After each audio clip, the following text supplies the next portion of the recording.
O jornalista Alexandre Garcia fez uma conferência virtual para a Fundação Alexandre de Gusmão com o tema Brasil, País do Futuro? Após sua apresentação inicial, o jornalista respondeu a perguntas quando manifestou preocupação com as atitudes autoritárias de setores da velha imprensa e do Supremo Tribunal Federal, mas também com a mentalidade totalitária que se espalhou por diversos setores da sociedade. Alexandre Garcia disse que em certas atitudes da mídia e do Supremo, vê-se uma sementinha totalitária que está recebendo fertilizante, um certo estímulo. O jornalista apontou as medidas de censura e o silêncio da velha imprensa sobre os atentados às liberdades fundamentais. Assista. Temos aqui uma pergunta de Lucas Rodrigues, que pergunta o seguinte: o senhor vê a pandemia e essa engenharia social como um risco aos valores da civilização ocidental, com atentado aos direitos fundamentais, como a liberdade, e a adoção de modelos de bases totalitárias, como os de governos comunistas? Sabe, Lucas, o meu temor, e principalmente quando eu vejo certas atitudes, né, na mídia, no Supremo, né, que teoricamente seriam defesa da democracia, parece que tem lá uma sementinha totalitária que está recebendo um certo fertilizante, um certo estímulo, e a reação são medidas totalitárias que contrariam liberdade de expressão, liberdade de opinião, liberdade de trabalho, a inexistência de censura prévia, né, e manifestações assim do cala-boca, de todas as partes, e o nosso dever como jornalista, que é defender as liberdades e a democracia, a gente fica calado diante disso. Eu não conheço essas pessoas que foram atingidas, não tenho nenhuma ligação com elas, né? Discordo de métodos, mas defendo, não estou sendo original, né? Mas defendo o direito de se expressarem. Então, essa história do fique em casa, isso parece que eu estou lendo George Orwell. Meu Deus do céu, em muitas das obras dele, 1984, então, está aí, né?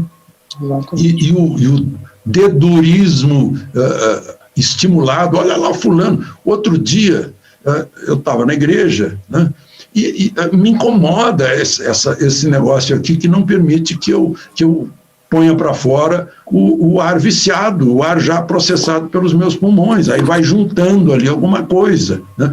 Aí eu deixei o nariz de fora na igreja. Aí quando eu vi, tinha um sujeito chamando o padre, apontando para mim. Olha ali aquele rebelde, né? Sabe que, mas não é o grande irmão do George Orwell. Não, aliás, não é grande irmão, né? Big Brother é o irmão mais velho, né? El hermano mayor, como dizem os de língua espanhola, é o irmão mais velho, não é o mais alto, né? A gente traduz por grande irmão, mas é o irmão mais velho, né? O todo-poderoso. Mas eu acho que não é esse o personagem. O personagem é o lado mágico de Oz, que a Dorothy desmascarou. É um sujeito sem poder, mas ele usa todo aquele megafone, faz efeitos especiais, manda raios para atemorizar as pessoas, né? E eu acho que as pessoas têm que resistir, né? Porque está em jogo, sim, a liberdade e a democracia, né? Porque a culpa é que acabou a matriz. A matriz fechou. Depois de 70 anos, não deu certo, porque não funciona, não tem como funcionar. Fechou a matriz. E não teve matriz substituta. A Havana não dá.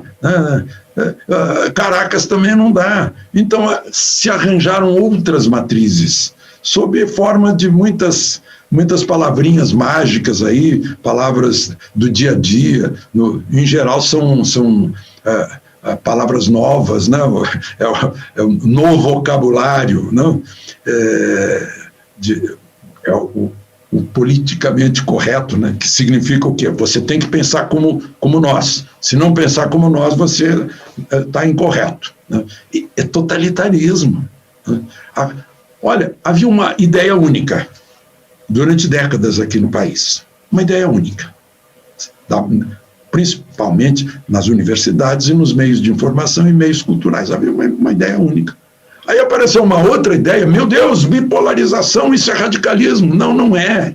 Que haja pluralização, plural, que haja pluralidade. O pessoal não suporta algo que não seja mono, né? Então, que tenha só a linha do Equador, não pode ter norte, não pode ter sul, não pode ter leste, não pode ter oeste.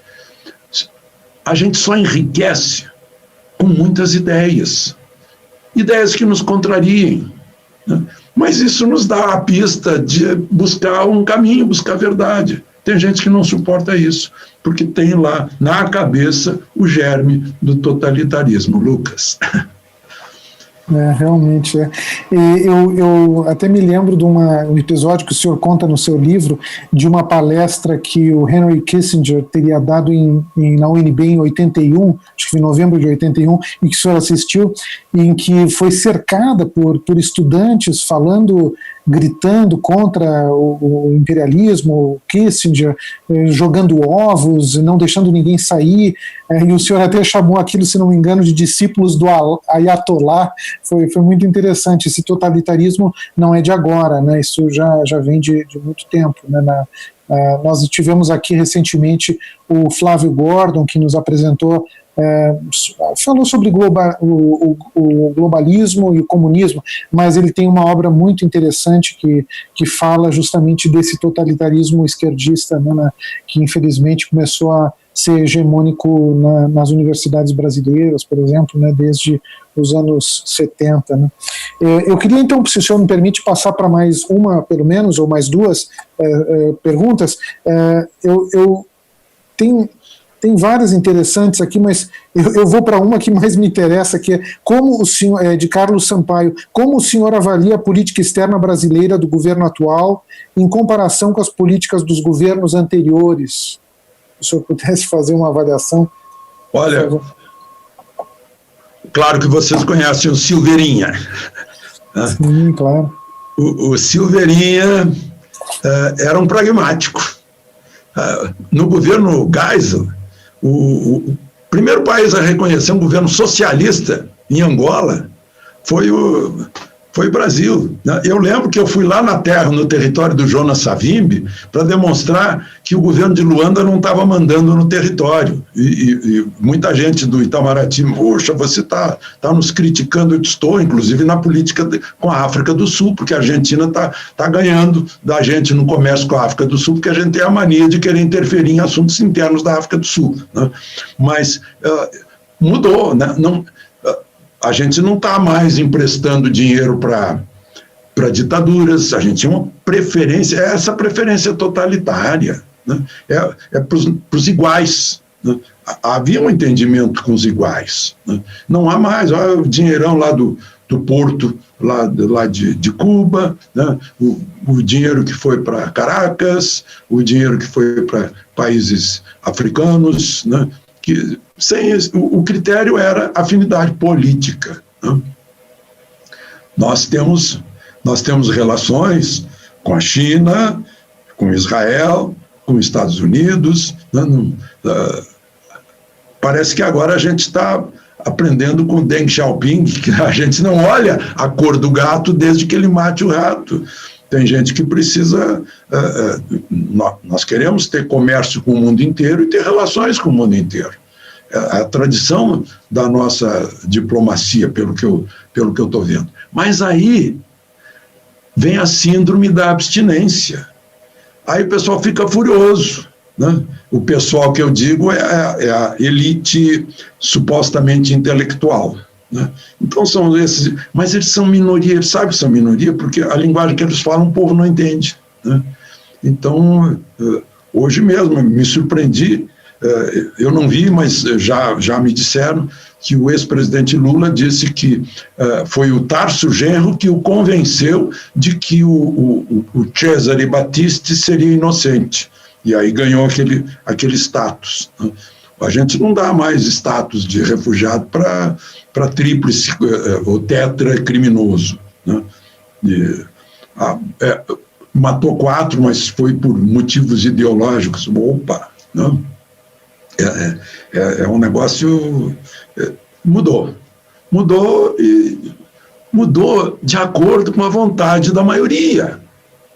Se a maioria tivesse se expressado, né, com esse resultado e não houvesse mudança na política externa, né, aí seria uma traição. Né? Aí seria uma traição à maioria. Aí talvez o ministro Alexandre de Moraes pudesse falar em tirania da maioria.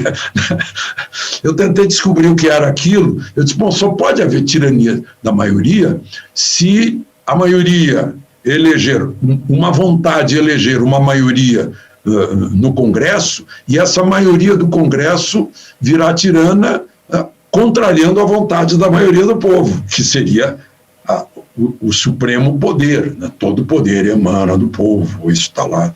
Né? Então, a política externa está sendo coerente com a vontade expressada nas urnas. Né? Vontade que foi explanada, que foi explicada durante a campanha eleitoral. E para isso serve a campanha eleitoral, para o candidato oferecer suas ideias, né? Seu programa, e o povo aceitar ou não, votando ou não nele, passando a procuração para ele realizar esse programa de governo. Né? Por isso que eu disse no meu YouTube já, né? Eu acho que foi ontem, algo assim, né? Quem não tiver inscrito, por favor, inscreva-se. Eu disse no meu YouTube que o Supremo não foi eleito, ponto. Né? E o Supremo não tem poderes administrativos nem legislativos. Tem poderes para julgar com base na Constituição.